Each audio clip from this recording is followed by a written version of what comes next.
turn on the microphone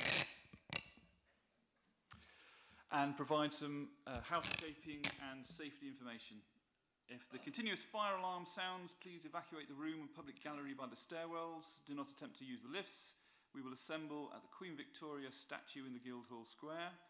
In order to comply with the Guildhall Trust's fire marshal regulations, anyone who signed in at the Guildhall reception desk should sign out when leaving the building at the end of today's meeting. And please can everyone use the microphones and remember to switch them off when they are finished, otherwise the camera will remain on you.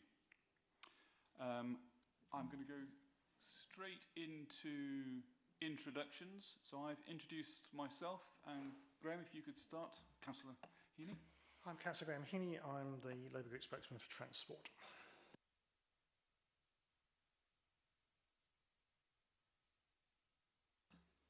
Hello, I'm Barbara Thomas, Traffic Regulation Order Team Lead. Bethan Clements, Transport Delivery Manager. I'm Tracy Shepherd, I'm the Principal Road Safety Officer. Councillor Brian Moatwick, member of this panel. Richard Pemberton, Transport Strategy Team Leader. Felicity Tibbury, Assistant Director for Transport. Hayley Chivers, Transport Planning Manager. Gareth James, Transport Strategy Team Leader. Councillor George Magic, Leader of the Opposition, just here observing today. Thank you. It would have been remiss of me to miss you out, given that you would be the only other person here. And of course we have Alison Harper, Democratic Services. Okay, I'm going to go straight into apologies for absence from Councillor Simon Bosher. There are no deputations notified to me. And are there any declarations of interest? Yourself? Okay, if there's nothing there, let's move straight to item number 3, where I'm going to ask Bethan Clements to give us some points on the Grove Road North, Grove Road South, Elm Grove project. Thank you. So I'm presenting this today in my capacity as LTP Programme Director. The report was written by Stan Palmer, who's one of our road safety team officers. The report seeks a formal decision on the proposed casualty and speed reduction scheme on Elm Grove, Grove Road North, Grove Road South Junction in Southsea. This scheme was identified as a priority to be delivered through the casualty and speed reduction budget from the local transport plan. The junction has had 11 casualties in the last 5 years, with factors contributing most frequently to the recorded incidents, including poor turns and manoeuvres and failure to look properly. A key behaviour displayed at this site is a motor vehicle turning left or right across the path of a cyclist, either oncoming or alongside.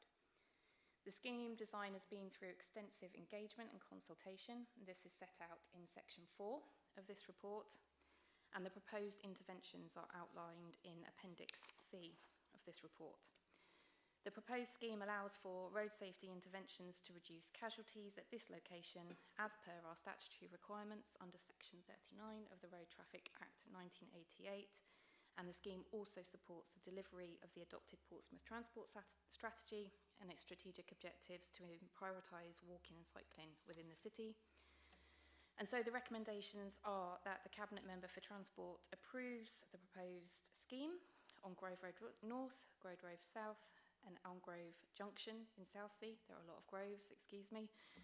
Approves the introduction of the parking and waiting restrictions proposed in the TRO accompanying this, with the exception of time-limited parking on the east side of Grove Road South, outside numbers 52 and 50. And that the Cabinet Member notes the extensive consultation and engagement that's been undertaken with this scheme with both business and residents in the surrounding area. Thank you. Thank you. Are there any questions or comments from the panel? Brian. I give my total support to this. As Portsmouth born and bred, that's always been a black spot. There's always been accidents there. And anything we do to improve that is a worthwhile cause. Thank you. Councillor Heaney? A couple of questions, I think. Firstly, I just wanted to understand a bit more about the consultation. On page 4, it talks about the businesses being asked about their views, and then it says further investigation was undertaken and a parking capacity review was undertaken to mitigate business concerns. Was it because businesses were saying in their responses that they were concerned about the parking? Because it looks like that didn't come up, or did that come up later, or was this an issue raised by a member?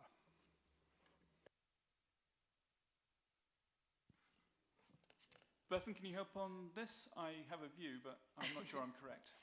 If you could give me 2 seconds, I may well be able to help. Did you have other questions as well, so I can note them all down, Councillor Heaney? In a sense, they might follow on from the answer I get, because so I was just, I mean, I think the concern I had was the amount of time overall this has taken. I mean, it says that this was originally, I'll put my comment in now as well, this was originally approved for action in December 2021. I was actually at that meeting, and it was well recognised that this was a problem. I mean, it's on the borders of my ward, so I know the junction, and it's a really awkward junction.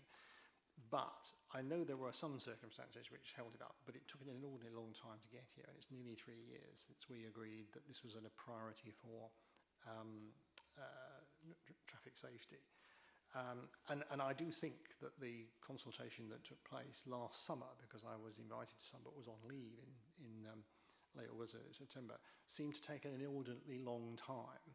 And if we'd been able to get the TRO consultation out before Christmas, we could have approved it in the spring and things could be underway. But we ended up with a long, long delay in the consultations going through in the autumn, not then consulting about the TRO until later, and now we're here at this stage. So I'm just concerned about the amount of delays that there have been in getting this thing underway overall, which is why I was asking about why there was the further consideration on the parking issue and where that came from. So the business engagement identified that customer parking as well as access to loading was of concern, and additional feedback was also received regarding antisocial behaviour. So that prompted further investigation and a parking capacity review. So that took further time to undertake that work.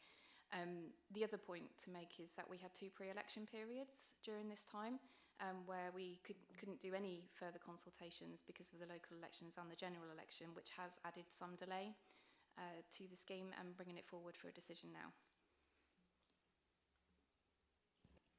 Anything from anyone else, or else I've got a couple of things I would say at this point.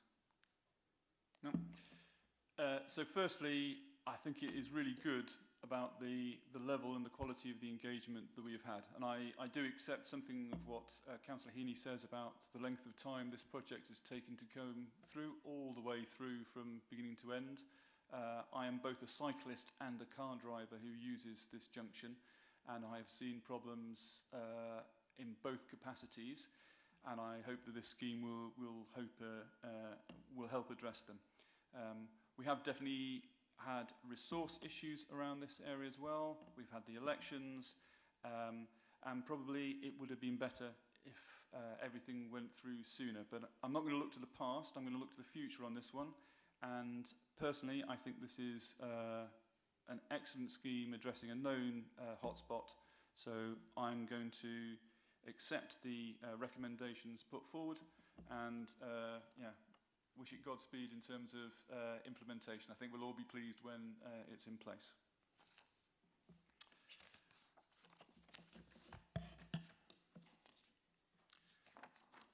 Okay, if I move to the next item on the agenda, which is an update on the Portsmouth Car Club. So, Gareth James, can you please tell us something about that? Your time starts now. Thank you. So yes, this is just an update report to provide an update on Portsmouth Car Club, which launched in September 2023, so a year ago. just a little bit of background. So of the 12 on-street bay locations that were included in the traffic order consultation, 8 of those were taken forwards in phase 1 of the scheme following consideration of the responses, with 2 bays in each of the 4 wards considered.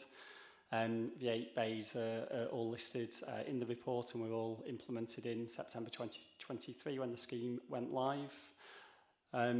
We've got 2 bays that are scheduled to be installed at Lakeside this autumn, which will mark the expansion of the scheme to the northern part of the city. In terms of scheme performance, so this is section 4 of the report. So we've got performance metrics since launch, so from September 23 until August 24. You'll see that there's been 772 trips across those 8 bays.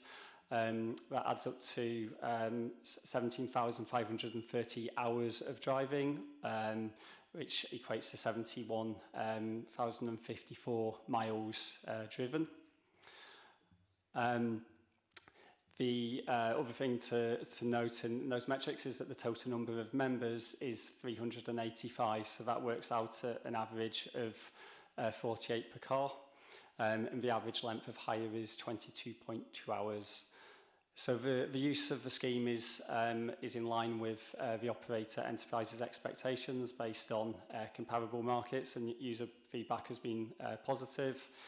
If the scheme continues to perform in line with expectations, then the aim is to add new bays in agreement with the council from 2026 onwards, although we are also looking for S106 opportunities in the meantime. One that's noted in the report is the Somers Orchard Master Plan site, where there's 3 electric car club spaces that are being included in that development if approved, and they would promote the car club to new residents. I think those are the highlights that I wanted to share, but happy to answer any questions. Thank you.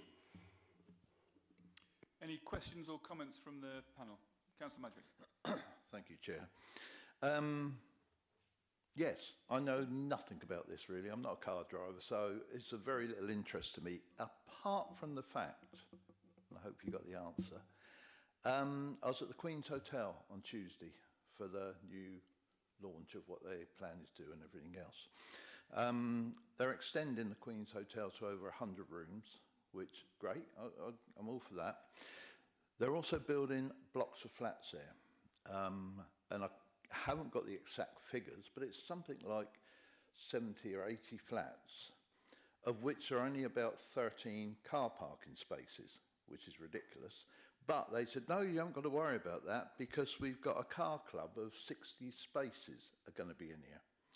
Now, his theory is that everybody's not going to have their own cars, they're going to use a car club. Do you know anything about that? Is that feasible or what? Because otherwise there's going to be so much car parking problems down there that there already is around Castle Road, Nightingale Road, etc., Osborne Road. So do you know much about that?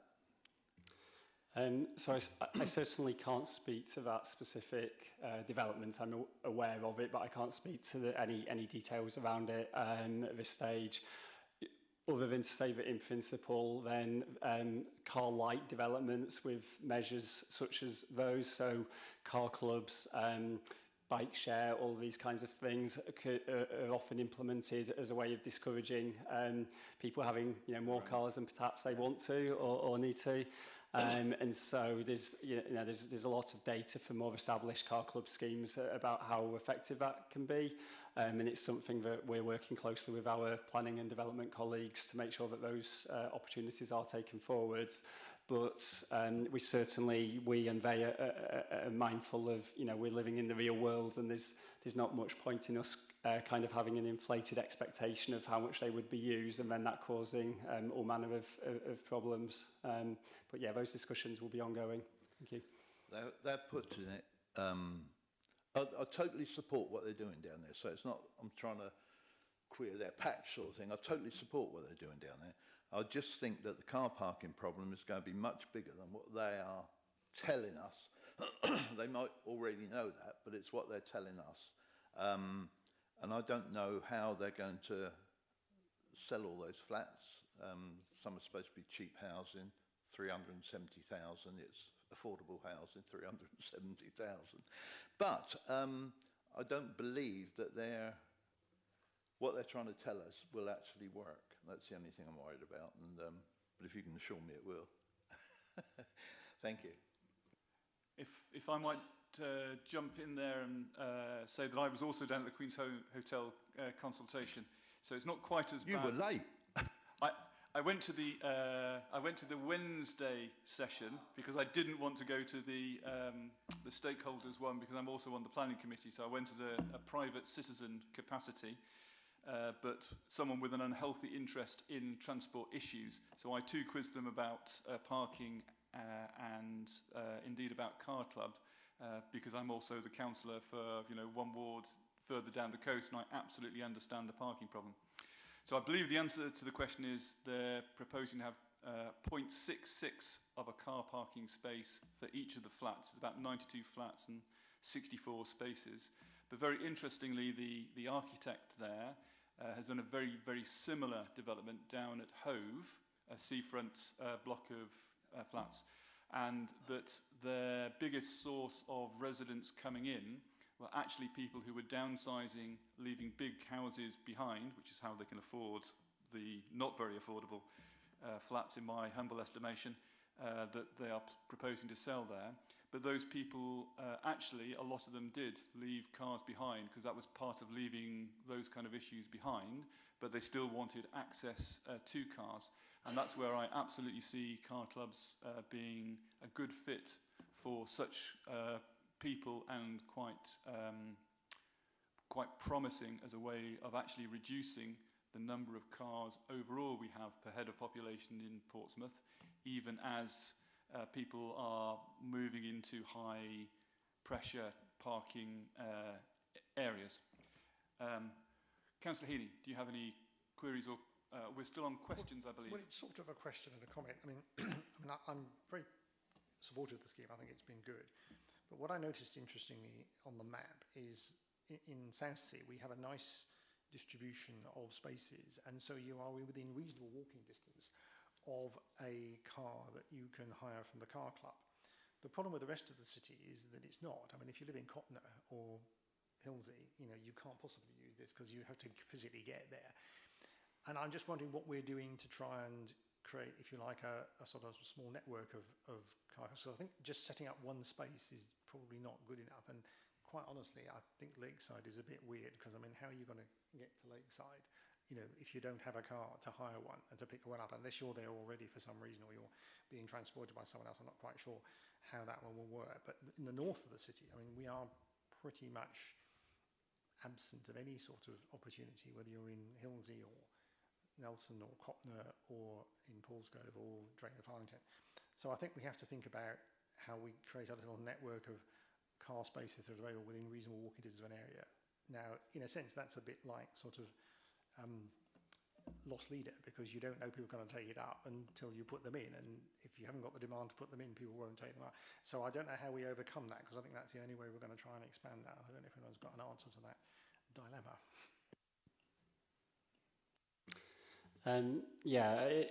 It clearly we'd like it to be more expansive than it currently is. That's always been the aspiration.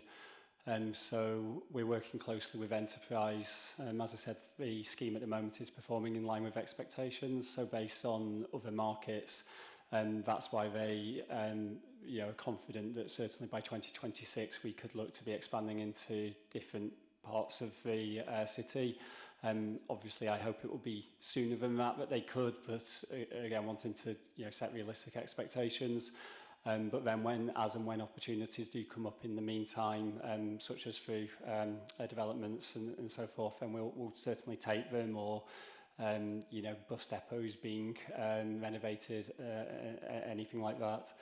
I think the other thing as well is it's not referenced in the report because partly because we only received it more recently, but the year 2 marketing activity that Enterprise have got planned is extensive. So there's through sort of social media paid advertising and lots of incentive schemes, discount schemes and more traditional marketing to really drive up that membership and get that user base up, which will then help to to stop any expansion from being loss leading, as you say. So yeah, just really to share your aspiration there, and we'll continue to work on that.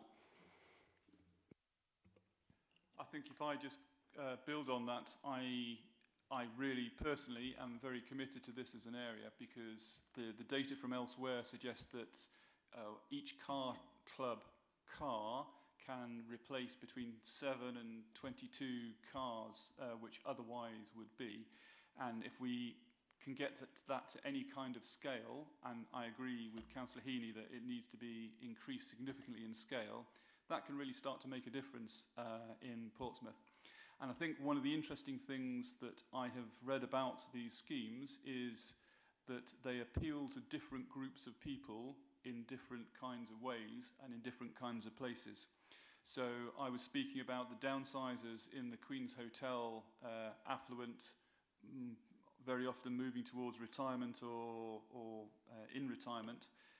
That's one group. I think the lakeside people, there is a market, because I used to be part of it, for the corporate customer who finds themselves deposited in a strange business park but then wants to do a local trip to do something out of that. I think there are potential people who are commuting up to London for some days of the week and perhaps residing in Southsea, and I could go on.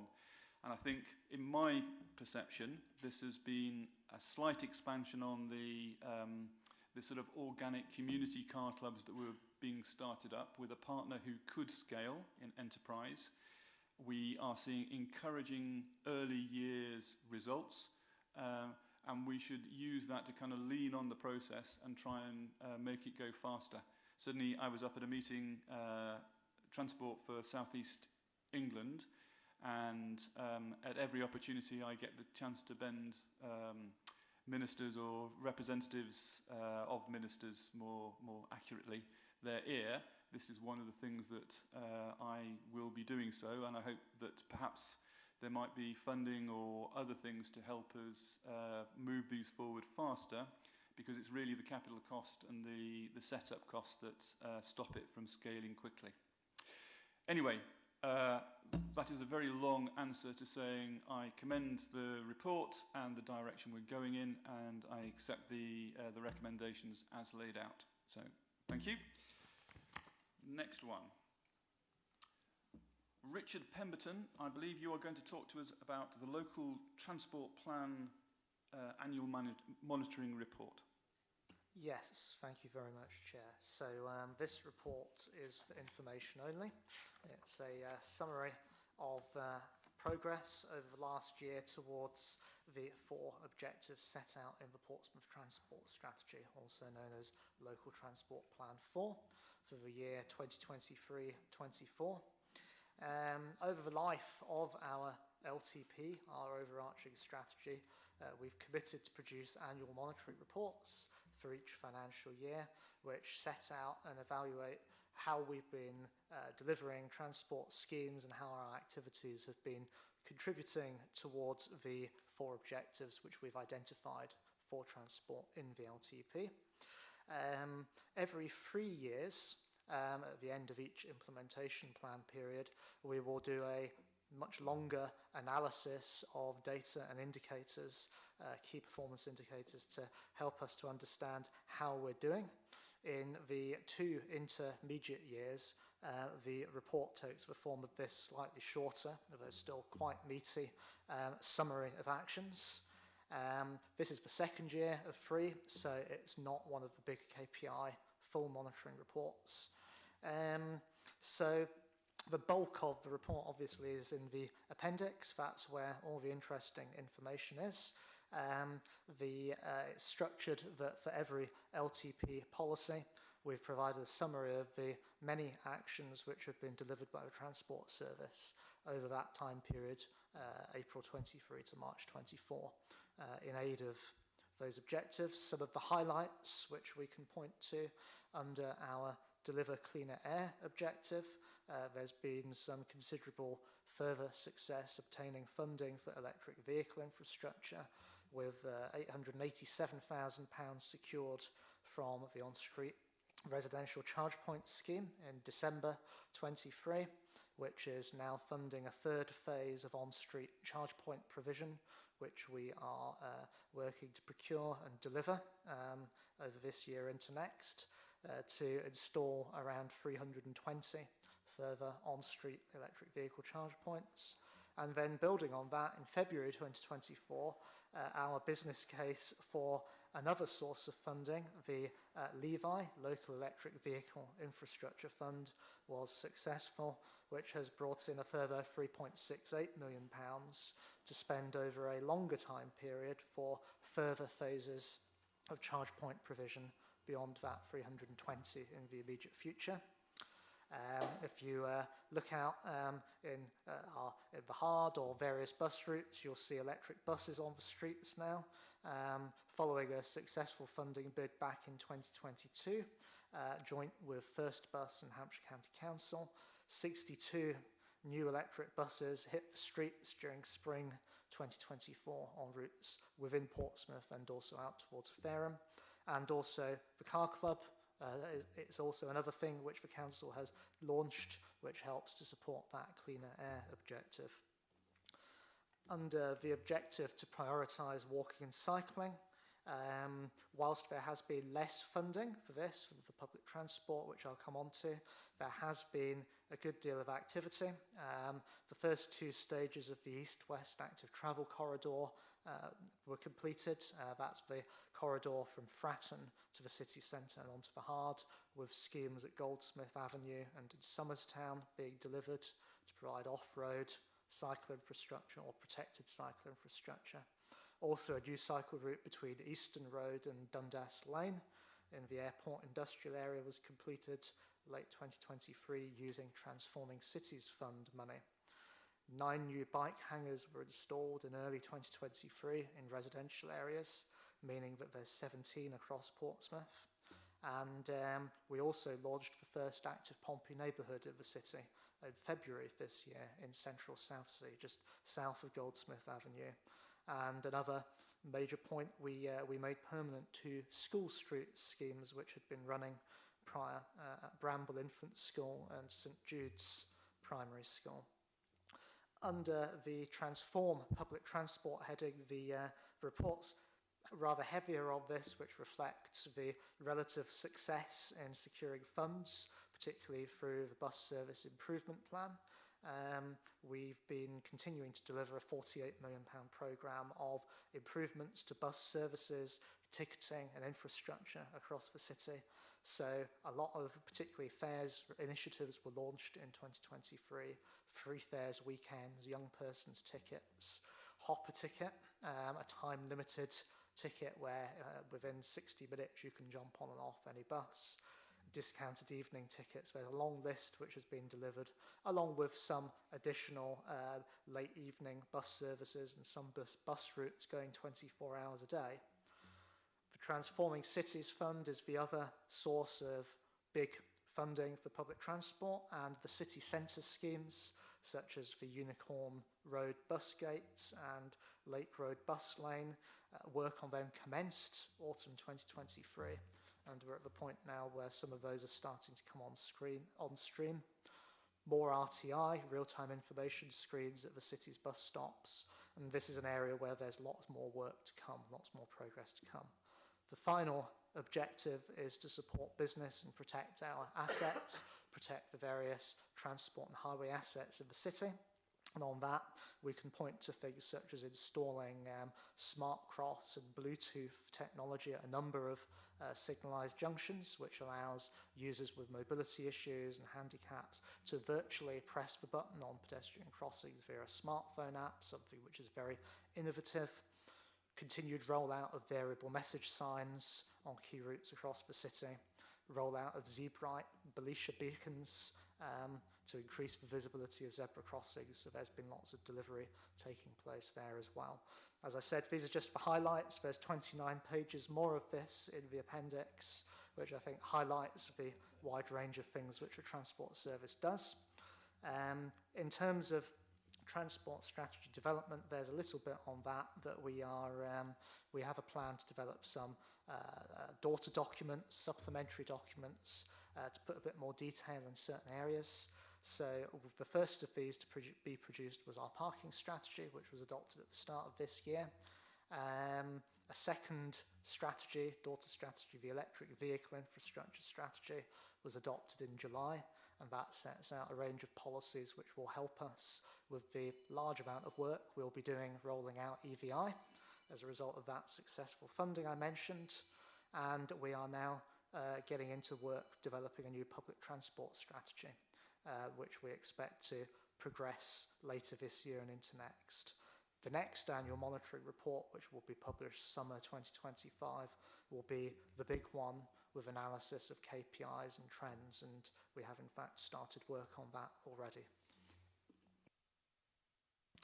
Thank you very much. There is a lot to go through, and the 35-page abbreviated report we got in this instance, it just shows you the breadth and the number of initiatives that are being worked on. Every time I read one of these documents, I come across whole new little sub-projects and areas that I barely knew existed, and yet behind them lies a great deal of work. Anyway, let's take any questions from the panel.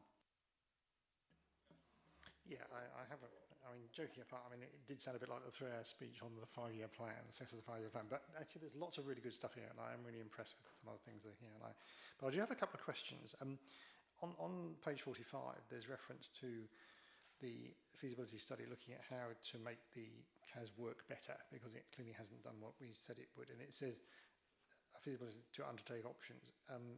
When are we likely to see that being produced, and where is it going to go? Is it going to come here to the Cabinet member meeting? So on this one, I think I'm best placed to hand over to Bethan, who is our lead on air quality, regarding the targeted feasibility study. I think you're the best person to say what we can, what we know at the moment. I'm going to have to come clean here. Could you repeat that question, please? I was multitasking at the time. Page 45, it mentions the CAS targeted feasibility study being undertaken to explore options to ensure compliance with the remaining 3 locations. Obviously, we're having to update what we're doing because it hasn't worked. When is it likely to come about, and where will it go? Will it come here to this Cabinet member meeting? Okay, all decisions on the Clean Air Zone have gone through Cabinet. They've not come through this decision meeting because it's a strategic scheme. It affects the council as a whole. So any public-facing reporting that we do will go through Cabinet. That is not going to happen until next year because we haven't finished doing the work. The targeted feasibility study is ongoing. We are in constant dialogue with the Joint Air Quality Unit, and until that work is resolved, we are in no position to know ourselves or propose approaches moving forwards. So there's a lot of work going on behind the scenes, and we'll be reporting next year at some point. Okay. Second question, sorry. Second question, yeah, is, I mean, obviously, very pleased we're getting more money for on-street residential charge points, but you know what I'm going to ask, is why has there been a bit of a hiatus and nothing seeming much to happen over the summer in getting the current charge points that are not operating back into use? I could answer that because I know quite a lot has been done, but I think, Hayley Chivers, would you like to step forward to the plate and answer this one, and then I'll say something myself? Yeah, work is ongoing on getting more online. There's been a lot of work going on behind the scenes with the operators and with SSEN. The ones that were quicker to get on went on first, so the ones that have been left have been a little bit more complicated, which is why they've taken some additional time.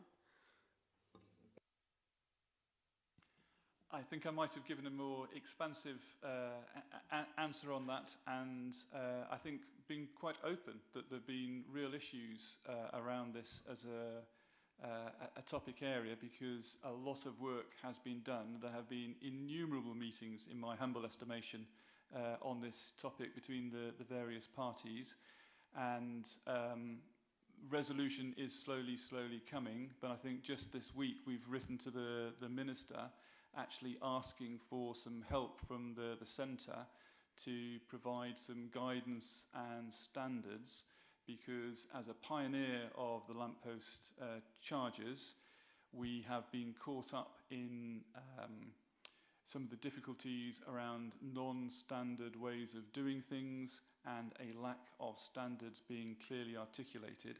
And this is something where I think there's a real opportunity to help as we go forward. So far, the number of EV charge points we've had in the city, even at peak, was frankly quite small, because that reflects that we have a small number of EV vehicles in the city at this moment. If the projections that most of the manufacturers and indeed the government are aspiring to occur, we need many more.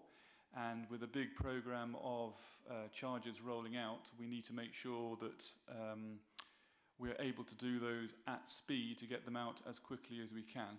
So I think there has been some progress just in the last couple of months with all the parties involved, the council, the DNO, the suppliers, being able to get on the same page. But I think there is a lot of work that needs to be done, I would say, not just at the local level between the partners, but also at the national level. Councillor Heaney. Yeah, I hear what's being said. I'm not in any way criticising people here. I'm sure we're trying to do the best we can, but it does appear that some of the key partners are not treating this with the level of urgency it requires, and I do think they seem to think that they can take as long as they like, basically, to do this, which is really annoying. I mean, I won't say so. I found out something about SSE in another meeting I was in earlier this week, which really sort of laid home to me how they sometimes don't know what they're doing. But I won't go into that at the moment. The university have just introduced some electric charging points actually in the car park near my office. So I did mention this to Hay. So it's good to see that other organisations are doing this as well, because this will certainly help in the short, medium term as well. And I suspect more employers will want to introduce electric charging points where they have parking available, because more people use electric cars, so that will be a real help. I think there's a little bit of cynicism, because when the announcement went out about new money, I did have a few emails from people saying, well, it's all very well, but you can't get the existing ones going. And it's the frustration of electric car users that this is still the situation. I do have a feeling that if this had been any other type of vehicle, this wouldn't have taken so long.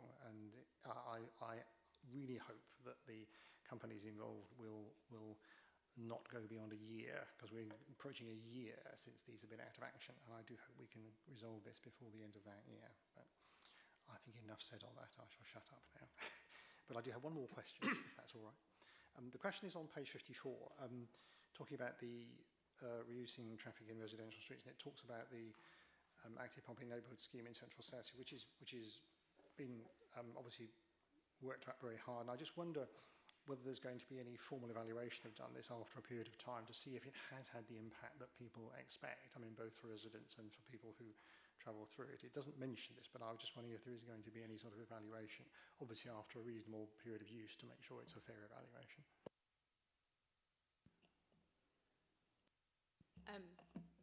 I am not the APN project manager. However, all projects in transport are dealt with in a project management approach, and monitoring and evaluation is built into that, particularly with APN, as I believe it's under an experimental TRO. So monitoring and evaluation is fundamental to that TRO either becoming permanent or not carrying on. But I would have said something very similar, because I know that some reviews are being done even as we go through on particular elements of it. But I think it's an excellent thought for us to bear in mind, to actually pull together a report at the appropriate point in time to look back to see how well it's done, because in my understanding of the feedback is that it is generally being quite positive, and many of the issues that are faced in the area in which it was introduced are faced by other parts of the city, and there should be some learnings that we should take from it to go to other places. So if it's not in this report, I will certainly make sure that that is carried forward as a thought for something that we ought to do.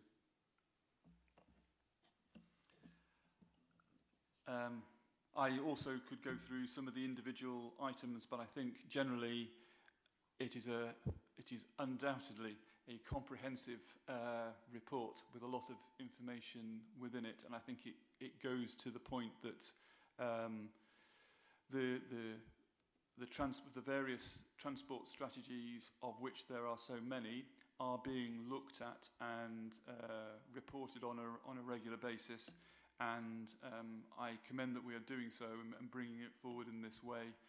And speaking personally, I liked that we're bringing forward some of these pieces of information in reasonably accessible things like tables and graphs, because they get more and more people to actually understand what we're doing, which is really important, because education is a key part of our ongoing strategy for transport in the city, because clearly a lot of changes are coming through. Okay, if there is nothing more, then I'm going to once again thank officers for putting the report together and accept the recommendations as laid out. Taking us to item number 6. Barbara, do you want to take us through Hewitt Road? Yeah, thank you, Councillor. The purpose of this report is to update on information gathered in relation to the use of service access to Mayfield School, which is located in Hewitt Road. We advertised a TRO in January to introduce waiting restrictions outside this service access, which we were informed was only for the use of school minibuses. That TRO attracted 2 objections from residents who were concerned about the loss of unrestricted curbside parking space in an area where most residents rely on being able to park on street. The matter was reported to the Cabinet Member for Transport in the March meeting, who deferred making the decision until more information about the use of the access could be obtained. So following that meeting, Stan Palmer, Road Safety Officer, and myself met a colleague from Education and the school site manager, and we had a very comprehensive site meeting around that access, but also expanded to cover all the other pedestrian and vehicle accesses to the school on the 4 roads surrounding the school. With regards to the Hewitt Road service access, it became clear that that access is used by some much larger vehicles than just the school minibuses, catering delivery vans, the dust cart and articulated lorries. So we felt at that point that the TRO that we'd originally proposed was not going to be fit for that purpose. So the suggestion is that we withdraw that TRO and we look at proposing a new set of restrictions, not just in Hewitt Road, but in some of the other areas around the school where road safety and traffic management improvements could be made around the pedestrian and vehicle accesses, also where the school crossing patrol operates, and there are a couple of redundant restrictions which were for the previous layout of the school before it was redeveloped. That would take some design work, and given the urgency of getting some restriction at the service access, which the school has been asking for well over a year now, we felt that we should do this in 2 parts. So do the bits that are relatively simple to progress first, and then those items that would need some more design work as a secondary, slightly less urgent scheme. We will, of course, if this is acceptable, we will, of course, inform the objectors that the scheme is now being abandoned, and they will have an opportunity to make their representations on any subsequent schemes. Thank you. Members, any questions? Any comment? Oh, sorry. Just on memories from last year, we went through this quite a bit last year, didn't we? And we decided on zigzags. Did anything come of that or not? Sorry, did anything come of that or not, the zigzags here? New zigzags will be part of what we'll be looking It's at. going to be in there. Yeah. So it'll be quite comprehensive. We basically decided on that, didn't we? We sort of agreed on it. That would be a good thing. Possibly before my time. But yes, school keep clear zigzags is certainly one of the things we'll be looking at. Thank you. Any comments? I think this is the right thing to do. Occasionally, I do feel we have to take sledgehammers to crack nuts, because this seems a very sensible way forward, and I like the fact we're looking at it a bit more holistically. We were just talking about the active Pompey neighbourhood and the pressures of in a particular area. I think Mayfield School is another very good example about how it is important not to look at one piece. It's about looking about the whole puzzle. So I'm happy to accept the recommendations and move on. Which takes us to item number 7, the last on our agenda, rail safety in Portsmouth. And Hayley, I believe that you are going to talk to us about that. Thank you. So this report is regarding rail safety in Portsmouth, and it's following a notice of motion debated by the City Council in October 2023, which is appended to the report. And the Cabinet Member for Transport was requested to engage with Network Rail to identify areas of the rail network within Portsmouth that require safety improvements, which include possible access point locations onto railway lines, and to bring back a report to full council with an action plan, which is in 4.1 of the report, of prevention improvements. The action plan includes engagement with schools and colleges, and Network Rail have contacted Portsmouth schools and colleges. Rail Safety Week this year was in June, and the work is ongoing with the City Council supporting trying to get schools and colleges engaged.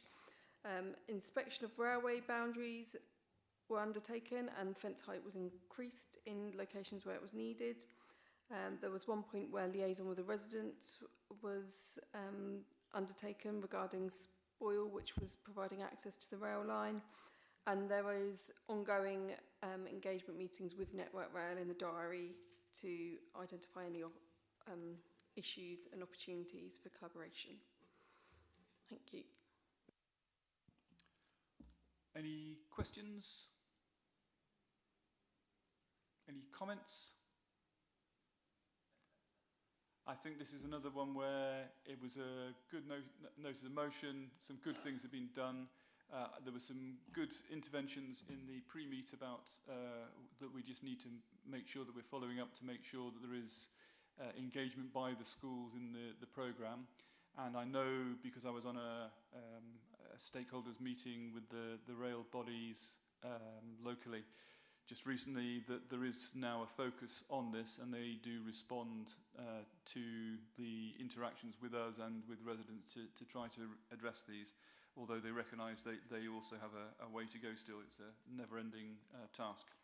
But in terms of what we have in front of them, I would say thank you very much, and once again I'm going to accept the report as provided.